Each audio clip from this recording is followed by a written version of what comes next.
All righty. Well, hello and welcome everyone to today's panel discussion. It's titled Experience with Apprenticeship Programs and Employer's Perspective. My name is Annika Bennett, and I am the Assistant Director of the MAPS program, that stands for Modern Apprenticeship Pathways to Success, and I will be moderating today's discussion. So first, I want to thank everyone who is joining, especially our panelists who will share their experience with apprenticeships today. I'm really excited to have a great conversation. Before we get started, I did want to mention just a couple of things, just some housekeeping items. This session is recorded, so in case you can't make it until the end, no worries. We will share a link to the recording afterwards and upload it to our YouTube channel as well. And you can even share it with your peers if they can't make it today. We'll start with the panel discussion, and then at the end, we will have a Q&A. My colleague and the director of the MAPS program, Dr. Lily Ascari, is on the call today. She is moderating, well, not moderating, monitoring the chat. So if you have any questions, feel free to add them there. We will answer them at the end, or if they're relevant to any of the questions we're discussing, we'll discuss them as they come up as well. So we brought this group together today to talk about apprenticeship programs, but some of you may be new to apprenticeship programs and wonder, you know, what is an apprenticeship program? You may have heard it in the context of, you know, trade occupations, but we're really discussing modern apprenticeship programs today. And just for those who are not familiar with them, apprenticeship programs are employer-driven earn and learn experiences. They are used to recruit, train, and retain a skilled workforce. And really what they do is they combine classroom learning, on-the-job application, and mentorship in a paid experience that typically leads to a relevant credential. So that's what an apprenticeship program is in a nutshell. And of course, employers play a very, very vital part in apprenticeship programs. Oftentimes they sponsor them, but of course they provide the on-the-job training and sometimes even related instruction. So that's why we have invited our wonderful partners today from Waystar, Bastian Solutions, and also Toro to just talk a little bit about their experience with implementing and developing apprenticeship programs. So I talked a lot. That was a long introduction. That's why I will now be quiet and let the panelists introduce themselves. Mark, if you want to start us off, if you just want to introduce yourself, tell us a little bit about your organization and also your role as it relates to the panel today. Sure, thanks. Hi, everyone. My name is Mark Hamner. I am a senior manager of application engineering at Waystar. Waystar is a healthcare revenue cycle technology company. Think of all the magic that occurs in the back end when you go to the doctor and hand them your insurance card. We do all that cool stuff. My role at Waystar is I am responsible for technical education, and that includes everything from apprenticeships on the IT side to internships on the IT side to creating content to help upskill our current workforce if they want to learn a new technology or something like that. And so that's me. All right, whoever wants to go next, can go next. I'll go next. My name's Fariha. I work as a talent acquisition partner at Bastian Solutions with Olivia. Bastian Solutions, what we do is we help create solutions for warehouses and distribution centers so that they can basically run better, faster, more efficiently. And the Louisville office here specifically works on the software behind all of it. Olivia, if you want to go and maybe add a little bit more about Bastian, that'd be cool. Yeah, no, so my name's Olivia McLaughlin. I'm a talent acquisition partner as well with Fariha. Been here about 6 years, and since our software headquarters is here in Louisville, U of L's been a great partner to us from the software perspective, at least in Louisville. But really, if you think about our company, anything that, you know, conveyor, hardware, software, controls, anything like that can help run and move material is really what our company does, and we create those custom solutions. So great to be here today. All right, Dustin, that leaves you. Of course. My name is Dustin Doom. I'm from El Toro. See, we specialize in hyper-targeted advertising that doesn't use almost any personal identifying information apart from generally IP addresses. So, see, I'm the engineering chief of staff here, have been for almost 2 years. I maintain special projects for the CTOs and otherwise low-hanging fruit that frees up their time. So, yeah.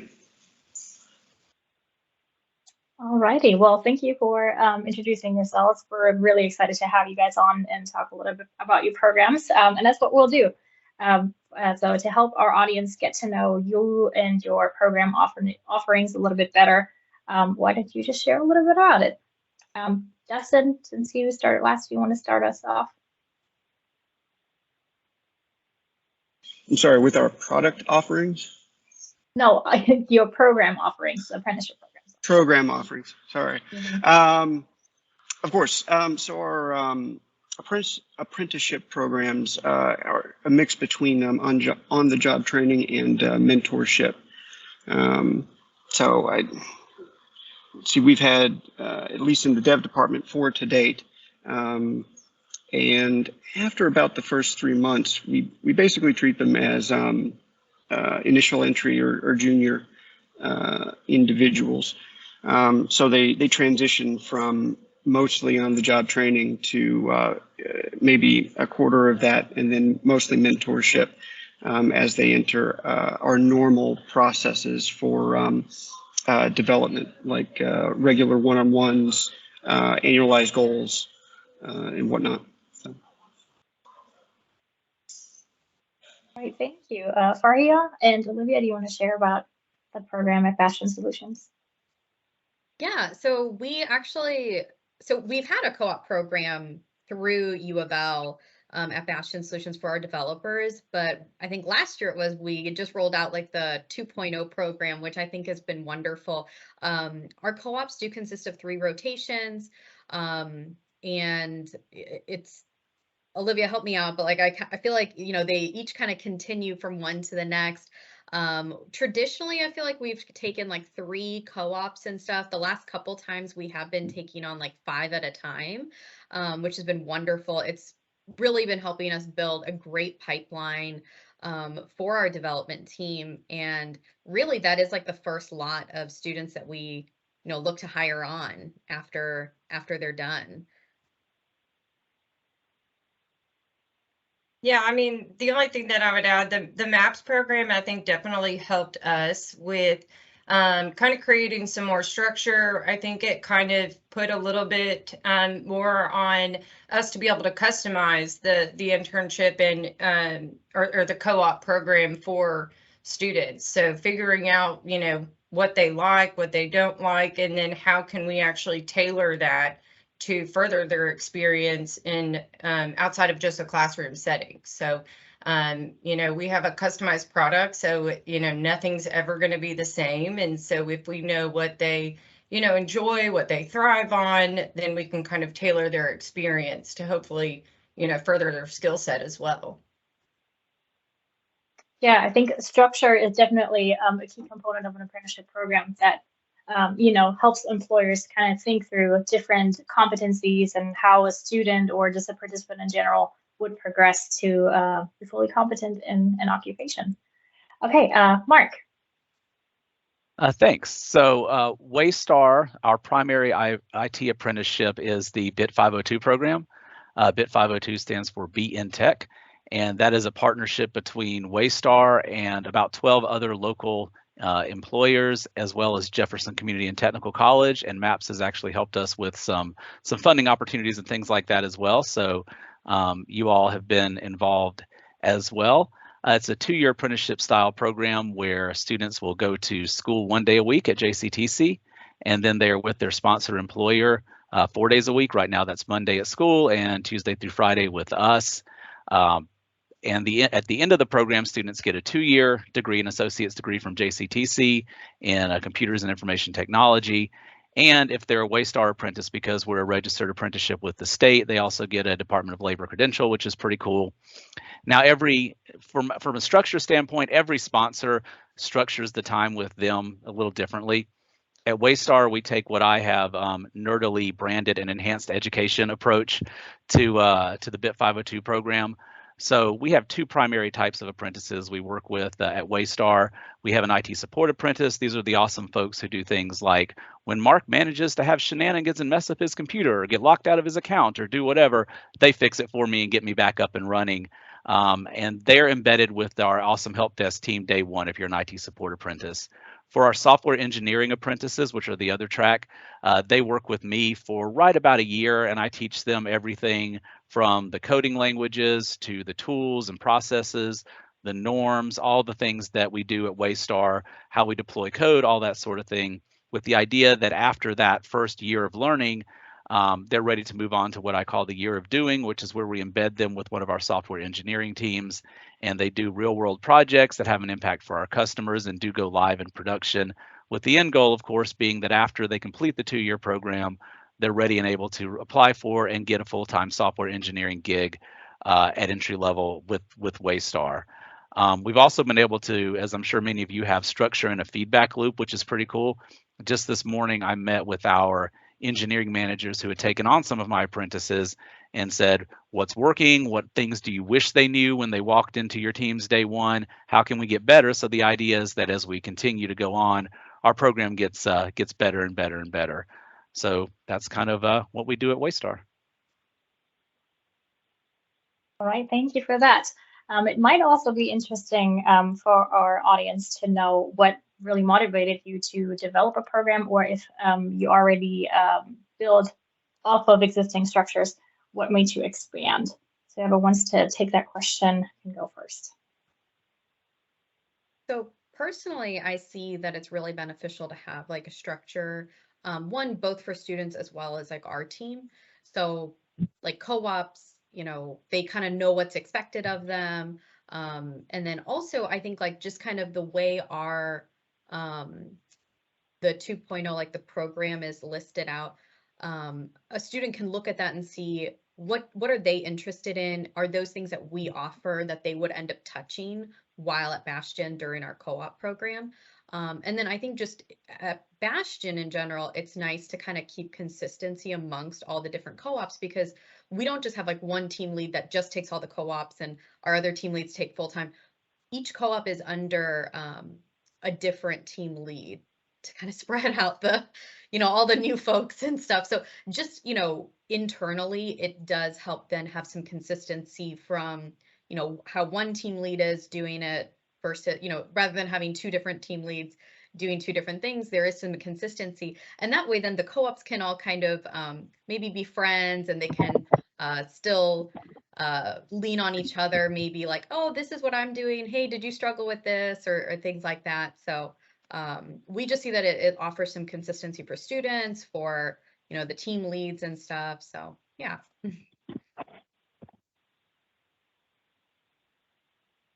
I can mention what the sort of impetus for developing the program at Waystar. We've had an internship program on the IT side for a little while, but to give credit where it's due, our CTO, Chris Schrimzer, several years back, along with some other IT leaders here locally in Louisville, looked around and said, look, we have an IT talent shortage in Louisville. I think that's no secret, right? There was a mayor's report a few years ago where that was brought up.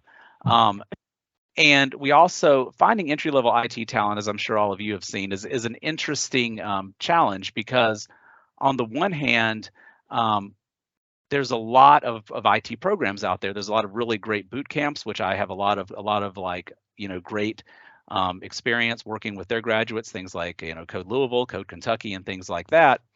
And there are entry-level people graduating with 4-year computer science degrees from some of our great local universities. But what we've seen is that so many employers, and you'll see this if you look out on job boards or LinkedIn or whatever, yes, they want that, but they also want experience, right? You know, and that's where we really saw the challenge. We want them to have technical skill sets, whether that be in C#, JavaScript, Python, whatever, but we also want them to have practical work experience. Another problem we saw is that a lot of times that typical 4-year computer science degree path can be somewhat exclusive to a lot of people who may not, for whatever reason, be able to go and get a 4-year college degree right now. So Chris, when he looked at this, said, how can we sort of work both problems here locally? And so that sort of led to the development of the BIP 502 program, because these students are getting practical real work experience that they can put on their resumes and is transferable. Now, we don't want them to transferable it. We want them to stay it with us, but they could go and work somewhere else if they were so inclined. Hopefully they're not. And we're also not requiring that you have a degree to come into this program or that you be a degree student. We're going to send you to work on your education while you're in this program. If you want to go back using our tuition reimbursement after you get hired full time, that's awesome. That's very similar to what I did when I was younger. So we really hope to solve multiple problems through the program. And so that's kind of what we're working on. I'll say our situation is very similar to Mark's. Historically, we had 3 internship cohorts a year that ranged between 5 and 12 individuals, and that's excellent as long as the stuff that they're working on is kind of in the Louisville ecosystem. Python was really easy to source, but when I started here, Elixir was one of the main languages that we developed in, and finding a dearth of Elixir devs or schools that are willing to teach Elixir as a primary is difficult. So we just kind of expected that we were going to have to teach those individuals. And for those internships, we spend the majority of that time doing that, which ends with a very small window where we can really fairly judge them for their ability to command that language. So with the apprenticeships, it provided a framework to make that more stable, to place those individuals that had those bespoke needs. Now it's Golang, but in there, and then focus our internships in other directions. All right, thank you. So you can see that we have very different apprenticeship programs represented here, and they can, address a variety of different issues, which is great. I mean, they're employer driven. That's what one of the key components is of an apprenticeship program. And I do want to mention, while these apprenticeship programs we're talking about today are within the IT space, they can live within any space. They can be in healthcare, they can be in advanced manufacturing. It's really not just limited to trade occupations, as a lot of people sometimes think. All right. Our next question is related to resources. That's something that we definitely acknowledge. Every organization is strapped for resources, and that can often create barriers to innovation. So it may be interesting for you guys to speak to the resource demand that was required to develop your apprenticeship programs, and maybe mention who was involved and to what extent, just to let some other employers know what that could look like for them. And again, anyone you can want me to start? Yeah, I'll take it. So, like I said, we start with on-the-job training. So that's mostly shouldered by a mentor. In our very first one, I was that mentor on the data science team. So for the first 3 months, it's just sorting out their needs and guiding them. After that point, I guess the team lead, or the group lead in this case now, starts doing one-on-ones to have regular check-ins to ensure that the mentor is guiding them in the right direction to the team's and the company's needs. And then interactions through annual goals come into place, and that's interactions between the CTOs and the team leads for the approval of the annual goals of the individual. as far as like planning, I think the first one we spent probably 2 months, like accumulating what we thought was reasonable projects for that first individual, only to find, honestly, probably about a third of them were reasonable, and we had to come back with with some more stuff. So and that smoothed out over the course of the next few, but that initial planning phase before they get ready is vitally important, because them showing up and then expecting them to do a junior initial entries tasking is insane. Anyway, I guess the only other thing would be HR's involvement, and I don't have a lot of vision of that. I know they have spend a bit of time in this, but I couldn't really speak to the amount of time that they've given to it. All right. Thank you. Yeah, so I'll start off for us. So we had done the co-op program. I've been here for 6 years. I think we've been working with U of L for 5 years, like pre the MAPS program. And we had taken a couple of different approaches, really. So we'd had them start in QA. We can't ask somebody to develop a custom and work on a project that's going to go to a customer unless they, know the functionality, know what we're looking for, what the end user is going to need. And so we kind of altered it, I think, and it's definitely progressed over the past 5 years. And so it's kind of a building block mentality. So once we, identify our co-ops and the apprenticeship, then we basically kind of get to know them, kind of get to see where their skill sets are. Do they know SQL? Do they do personal projects that we can leverage?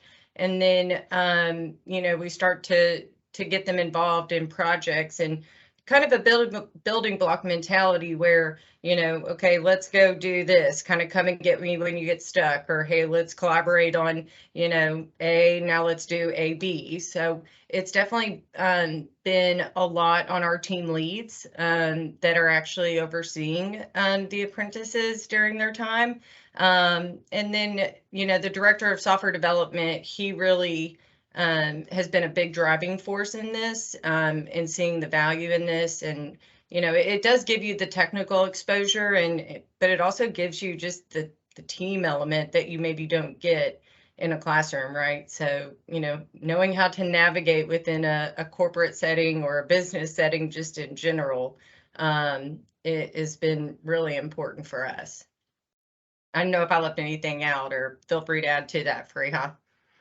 No, I think you covered everything. I mean, really, although Olivia and I are involved from like an HR standpoint, really we have to rely a lot on like the team leads, the director of software development, and then our senior dev team members, because they're the ones that are working with the co-ops every single day.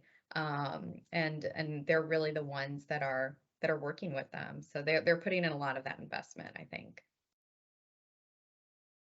And from a Waystar standpoint, it's maybe a little bit of a unique situation, but I'm very thankful in that Waystar hired me as a senior engineering manager to basically lead our internships, apprenticeships, and technical education stuff on the IT side, right? So we did, to be fair, have a presence in the BIT 502 program before I came on with Waystar, but thankfully my leadership, when I said, hey, would you be okay with me basically clean slating this and doing what I want to do, they were like, yeah, sure, go for it. Just, do a good job.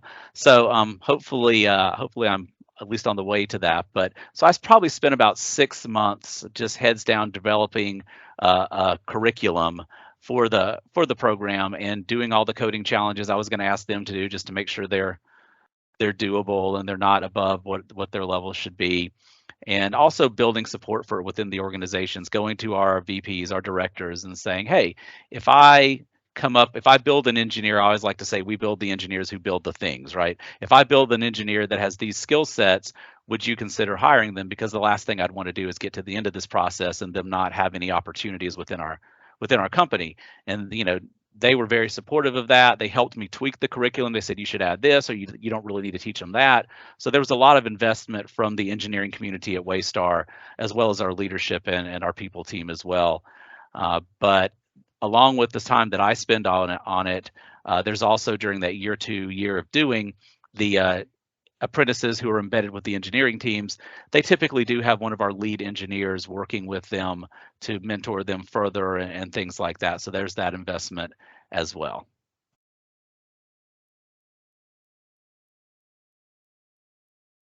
Yeah, so what I'm hearing is definitely the time it takes to structure the experience beforehand and all the planning, and then of course the people that are involved in supporting and setting up these structures, super important. Other than those resources, have you guys encountered any other barriers as you implemented your programs that may be interesting for employers to know? And if so, how did you overcome them? Well, for me, the biggest challenge we've had is just communication and getting the word out. And that's been a fairly significant problem, but it's one we're trying to work through. How do we, to me, Bit 502 is such an amazing opportunity, right? If you're in a position where maybe you can't go to U of L right now and get a four-year college degree, this could be a great place for you to start. And how do we get the word out to as many people, whether they be high school seniors, whether they be looking at career switching? How do we make sure people know about this program? So myself, as far as overcoming it, what we're trying to do is just talk to as many people as possible. Myself and my friend Tiffany Jones-Coleman from JCTC, we're doing road shows with the local high schools now. We were at Mail yesterday morning. We were at Fern Creek a few weeks before that. We're going to Seneca in a few weeks just to talk up the program. Hey, here's this opportunity. We've met with the local boot camps, Code Louisville and Code Kentucky, to talk to them about this opportunity. We've met with JCPS counselors. It's just a matter of how do we get the word out as much as possible.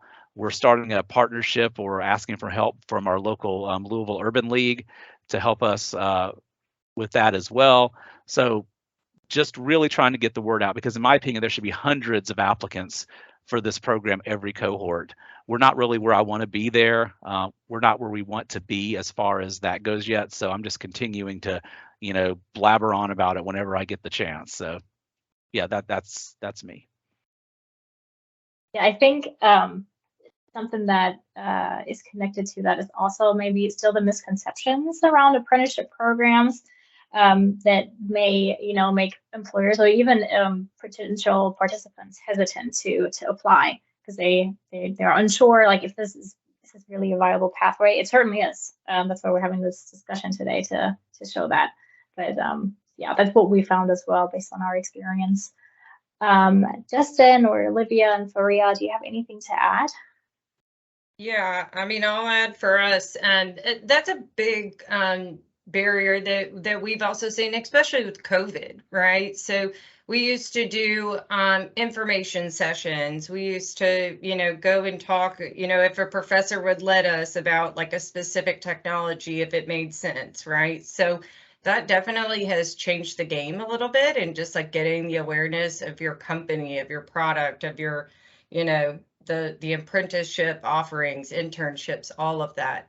And then the other thing that was unique, I would say, about this apprenticeship program was the certification. So we hadn't done that before.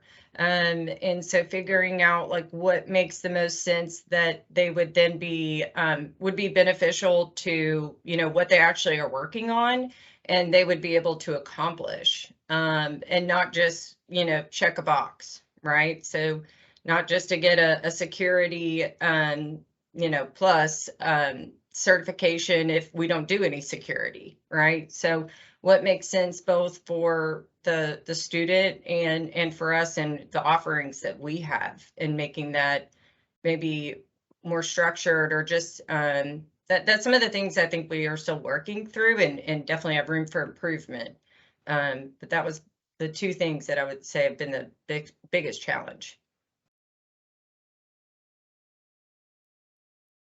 So I'd say probably the largest hurdle was convincing our team leads and group leads to spend the time. I mean, it is a commitment, and we run not an extremely lean shop, but it's kind of lean. So giving up a team member as a mentor, and knowing that for about 3 months, like probably 70% of their time is going to be taken up with helping and guiding that individual, and then taper off after that. But that was the big sell, and it's the continued sell as we onboard more.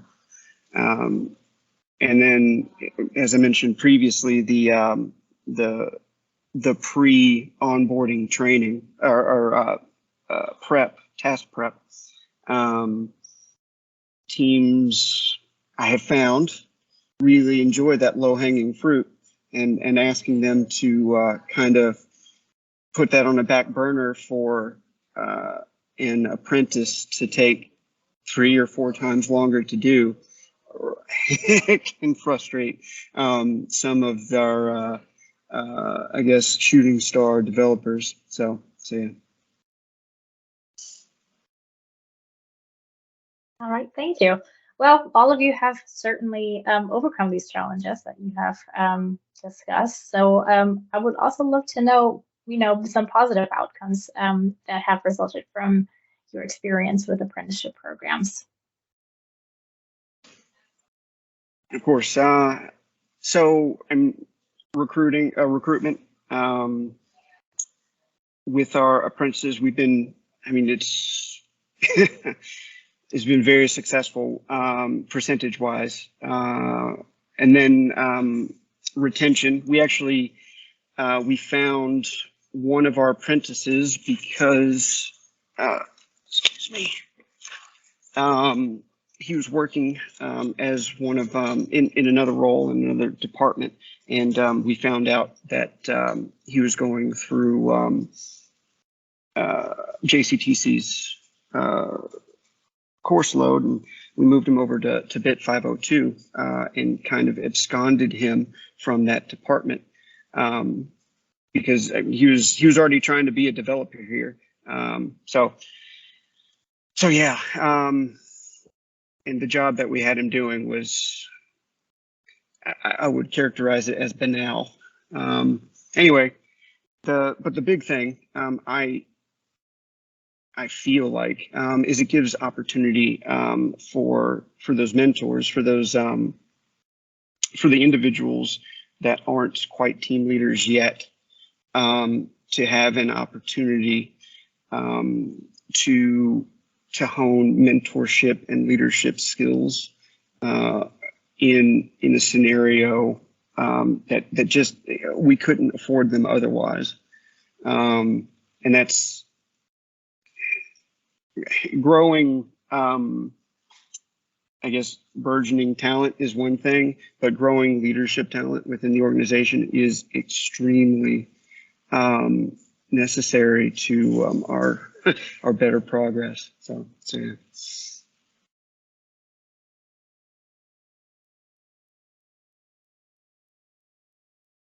I guess from, next. you Sorry. go ahead. Mark, You go go ahead.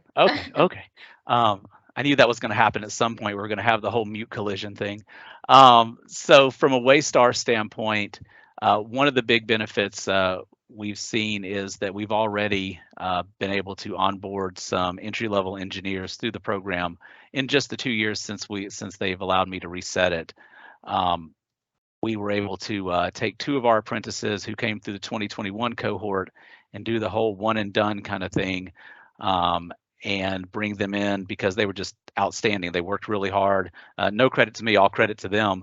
And they were amazing, and they were able to actually come on as entry-level engineers, making an entry-level engineer's salary, which was really great. And now Waystar did say we do want you to finish your school because we do feel like education is important. So they're continuing on with that part. But we're already seeing dividends in the feedback meetings I mentioned earlier. Both of their engineering managers were very complimentary of them. We're already doing above what a typical entry level that we would just sort of hire off Indeed or something like that would be doing, because again, they know how to code, but they also know Waystar standards right first day. They also know here's how we deploy code. They also know here's how you're expected to behave, to your point earlier, in a team environment. Here's how you're expected to interact with your colleagues. So that's been really helpful. And it also removes a lot of the burden from our engineering managers and directors who don't have to teach them all that stuff day one, because we're able to do a little bit of that legwork for them. So we're already seeing dividends as far as that goes. The apprentices who are doing their year of learning, which is the more standard path, are already making good contributions to their teams there. And it's our hope that we continue to see that by the fact that we brought these apprentices in and we got them their start, we hope we begin to see some loyalty to Waystar down the road. Now, of course, you never know when people are going to leave or why, but I do hope that this does help. Hey, Waystar was good to me. Maybe I'll stick with those guys. And also, I think Mark's awesome, kind of thing. So hopefully that helps with that. Yeah, I think retention is definitely something that draws a lot of employers to these types of programs. The retention rate is very, very high, in the, I think, mid to high 90s, which is fantastic. So hopefully you'll see that soon. And I'm sure they love you, Mark. Olivia and Fariha, do you have anything to add about any positive outcomes that you've observed? So I think a lot of it is like what Mark said. Bastian Solutions, I mean, I think it sounds simple, right? Like, oh, moving boxes from one end of the warehouse to the other, but our software is very complex. There isn't just like one standard suite. There's so many different variations and modifications. And so I think having a co-op spend 3 rotations with us is really beneficial for, once they do want to go on permanent, they graduate and they want to become like a full-time employee. So I think like the biggest positive outcome is, as long as that co-op is doing a great job, like that pool of co-ops is the first pool that we look for, or that we look to hire out of for full-time employees. And we try to make room definitely to make it so that we could hire those individuals first before looking outside.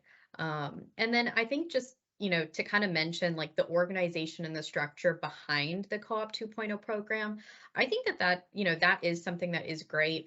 I can't tell you how many times I've had students come up to me during career fairs or when I'm on the phone with them, like, so what's the plan to like get someone up to speed? Like, what does training look like? So many students respond really well to the fact that This is not. it is, oh, sorry. Did I hear? My bad. I think I heard something, but so many students respond so well to there being, a little bit of a structure. And so it's, it does show what's expected of them, what they're going to be achieving every single term, versus, oh, well, we kind of just take it day by day. So I think that that's really nice. Yeah, the only other thing that I would add to that is it's really, really hard as, a freshman or a sophomore, like, choosing these programs and companies. I always really, really encourage people as they're interviewing, interview us as much as, we're interviewing you, because essentially this could be a full-time, position. So do your due diligence, go through the interviews, take a look at the culture, take a look at the people, do you want to go into the office? Do you not like going into the office? Because that stuff is probably more than likely not going to change by the time that you go full time. So I think it's really, really important. I know that it's, I'm a sophomore that's so far out, but really it can potentially be a very good long-term fit if you do the work early, that you don't have to do as much when you graduate and then start interviewing again. Now you may find that you don't like it, right? And that's definitely a possibility, but hopefully if you do, the research early, it takes that away. Yeah, I think also another positive of implementing the structure or providing students with an idea of what's going to happen throughout their experience is really that you signal that you invest in your workforce and you're interested in seeing them, develop their skills and really excel in these positions. And it's another great thing, because that really shows students or participants just in general, the employer really cares about me, and I think that's something that's really important. Alrighty, well, before we start the Q&A portion of this discussion, is there anything else that you would want your peers to know, or maybe anything you want to mention to an employee who is hesitant to create these experiences and implement an apprenticeship program? I would just say it's a really great way to get technical talent. And despite some of the things that you may see on the news right now, I do think we're going to continue to be short on tech talent. I think it's always going to be a challenge. And I think when you look at this remote world that we're living in now post-COVID, and so many of us are either working at home full-time or a hybrid type work environment, we're no longer competing just for talent with Louisville. We're competing with Nebraska. We're competing with Palo Alto. We're competing with freaking Silicon Valley, right? So anything that we can do to make it more attractive to technical talent, like having an apprenticeship program, like having a co-op, is really going to be a benefit to your organization. So I say, so that's my funny ringer. So from a show called Practical Jokers, you should check it out. So if you're considering it, I would urge you to go ahead and take the leap. It's been very rewarding for Waystar, and we're actually making a difference in people's lives too, I believe. So I think it's a win-win.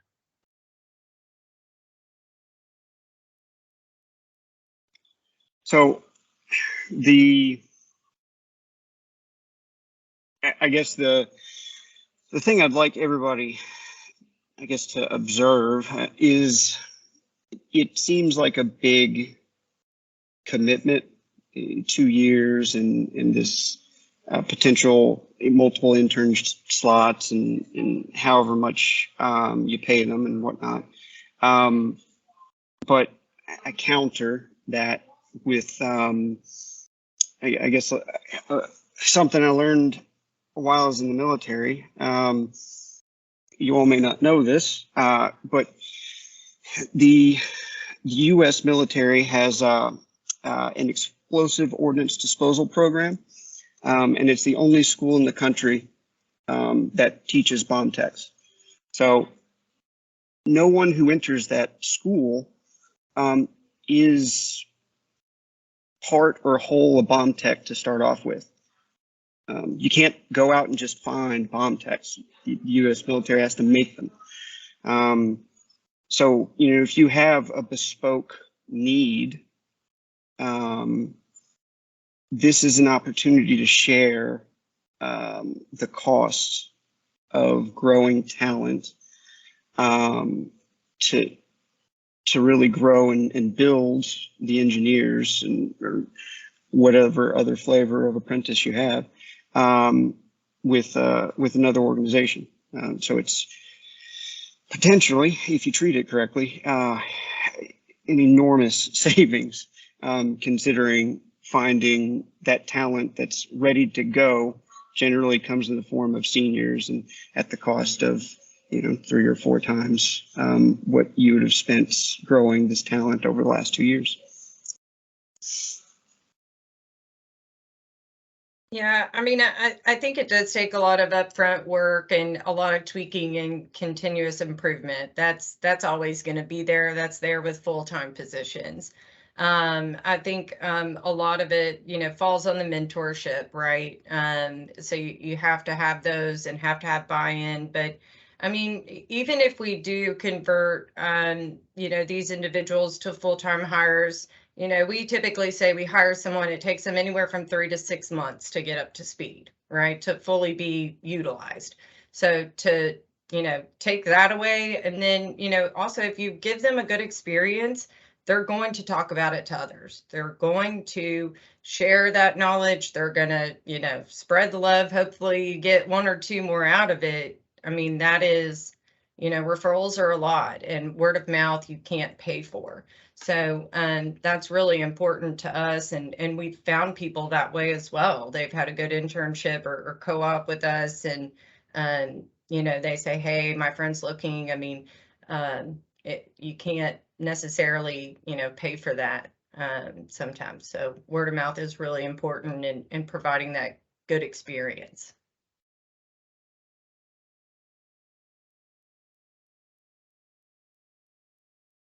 All righty, well, thank you for that.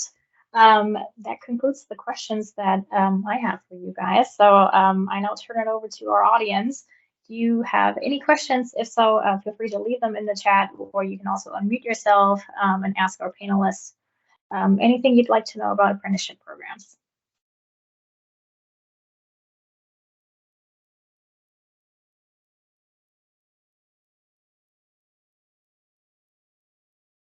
Hi, thank you so much for sharing your experience with us. My name is Abby Banduraga. I'm a senior technical assistance consultant with American Institutes of Research. We provide TA to folks that all of the states that have the apprenticeship expansion grants. So specifically those that are moving, you know, trying to move their programs into what we consider like non-traditional, non-construction trades. So one of the questions I want to ask you all is, it sounds like a couple of you had internal internship programs that then you bumped up. What I'm really curious about is who approached who about starting the apprenticeship? Did the MAP staff approach you? And if you did get it from the apprenticeship agencies, what was that thing that sold you on, you know what, we're going to give this a try? Because like that is a piece of technical assistance that we do a lot around how to engage with businesses, how to engage with employers to have a conversation and really sell apprenticeship. And so hearing directly from you all what it was that kind of tipped you over the edge to say, yep, we're going to do this would be really fantastic.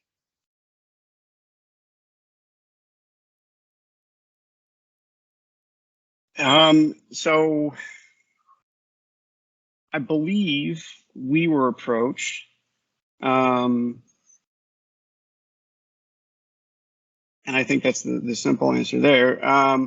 The thing that sold us was, I mean, just how, I guess, emotionally fraught the internship conclusion was. It took us so long really to get them up to speed, just so that we could start the evaluation process. That this kind of shifted that framing. You know, it's the same amount of time, but the expectation is on a larger scale. So it was really that shift of frame, I think, that was essential.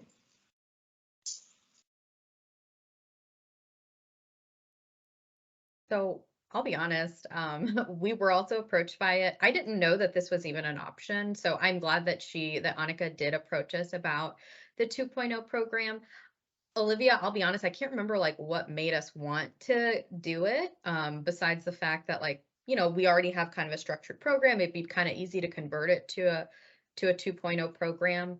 So if you remember that, definitely share it, because I can't remember back to why we did. Yeah, so I think it was like 5 or 6 years ago we started back up just the initial co-op program. And so once we, you know, went through, I think at the first year that I did it, when I started, we just did one. And he is still with us today, and he's one of our strongest employees on our team. Very loyal, just very dedicated. And so we also saw that the talent that was coming out of U of L and just their program in general, you know, we felt like their curriculum aligned well with what we're asking of software engineers. Now we're very specific because we're doing mostly software development, right? and hopefully we can expand into the other, degrees and backgrounds. But that's really what, started it off for us. And then we started to hire, instead of one co-op, we're doing, 3, and now we're doing, 5, 6. And just building that pipeline that now it's just a well-oiled machine. And this MAPS program just allowed us to expand it. And we're always tweaking everything that we felt like it was worth the investment long-term for us, just because we know we're familiar with the program. We want to get more involved. We do hire a lot of new grads. And so I think that's what kind of shifted us to this program. I do want to add, so yeah, we only have the program right now for our development team, but like as a goal that I have, I've shared this with Olivia, and then I'm actually working with Annika right now, is to develop this with some of our other departments, because it is a great way to get some really wonderful students, teach them while they're in their co-op program, offer them those, basically, the skills, so that if they do want to come on permanently with us, we have a wonderful employee, and then, they also get those skills too. They're kind of ahead of, just getting they're a little bit more ahead of maybe another student that we hire entry level that didn't do an internship program or co-op program with us. Yeah, and for me, my journey was a little bit different. We kind of, like I mentioned, our leaders kind of came up with that collaboratively amongst themselves and other local leaders. So it's a little bit different for us, although I have a ton of respect for the MAPS program and the great work that they do. But the benefits are the same, right? We see a great need to bring in entry-level talent that already knows our stuff, and we get to help people who might have been gatekeepered by that 4-year computer science degree, and maybe they're going to go back to U of L after they start with us, and we would love that, to get a 4-year computer science degree. But we really see those as some great win-win situations. Thank you all very much.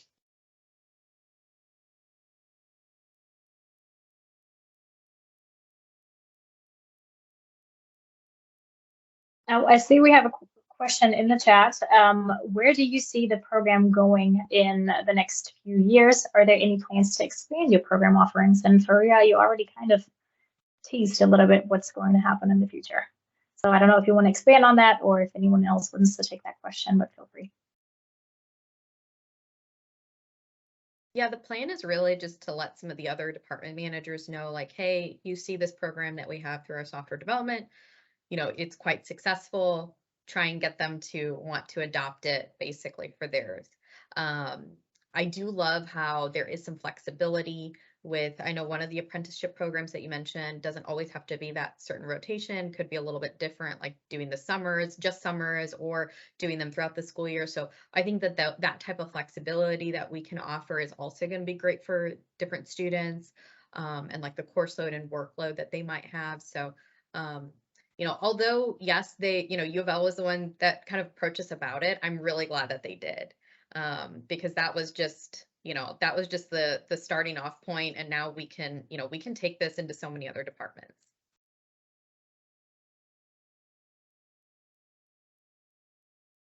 Yeah, and from my standpoint, I would just love to see our program continue to expand, take on more apprentices, get more awesome talent into Waystar, and also help more people, change their lives and get, high paying, very in demand jobs.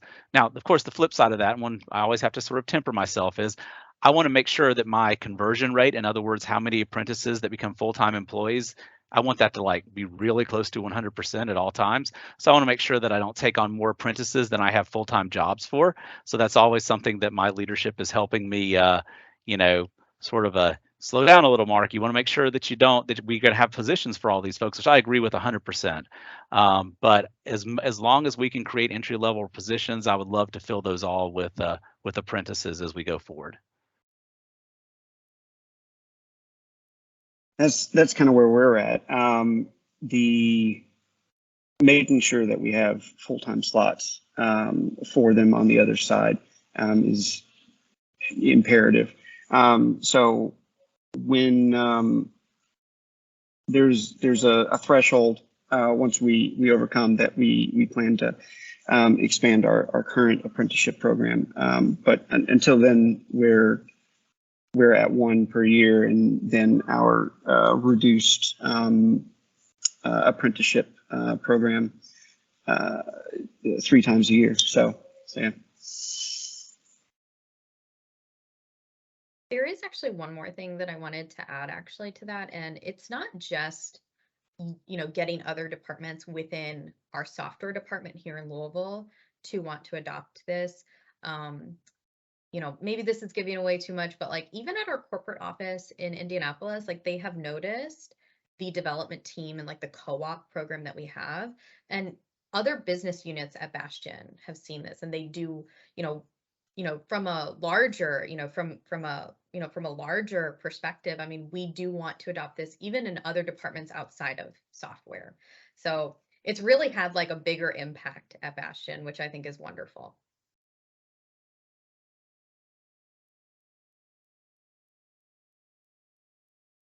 All righty. Do you have any other questions for our panelists before we wrap up today?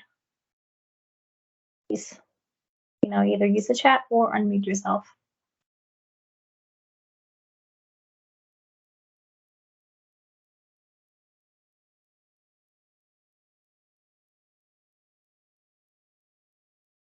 It looks like pretty much all questions have been answered, at least I hope so. Then I guess we can wrap up today's session. First of all, I want to thank you, you for you know, jumping on today and sharing about your experience. I certainly enjoyed it, and it's been interesting to hear just a little bit more from you personally about your experiences with developing and implementing the programs and the successes that you've had. Now, before we jump off, is there anything that you feel we haven't addressed that we might want to let our audience know? I don't know if it's something we haven't addressed, but I just wanted to say, like, from a university standpoint, this is like, there's few universities that we actually interact with that do these types of things. I think they're great. I think it's a good opportunity to learn from others. We've done, you know, U of L's put on things that are specific about, you know, what co-ops even want to know about, you know, looking into something like this, or what students look for, should be asking. So organizing these events, I think, are really, really good. And I hope that they continue to do things like this, because it is good to hear other employees' perspectives. Maybe we haven't thought of something, and I think it's only benefiting, you know, students and employers to give a better experience and to get a better experience. So thank you all. Well, I'm glad to hear that. Anything else before we wrap up? Oh, well, that sounds good. Okay, well, then thank you again. I've already said it, but it's been a pleasure talking with you today. If anyone has any questions, feel free to email our team. You can email us at maps@louisville.edu. And if you have any specific questions for the panelists, I'm happy to forward them as well. So it's been a great conversation. I hope everyone has a wonderful Tuesday. Bye.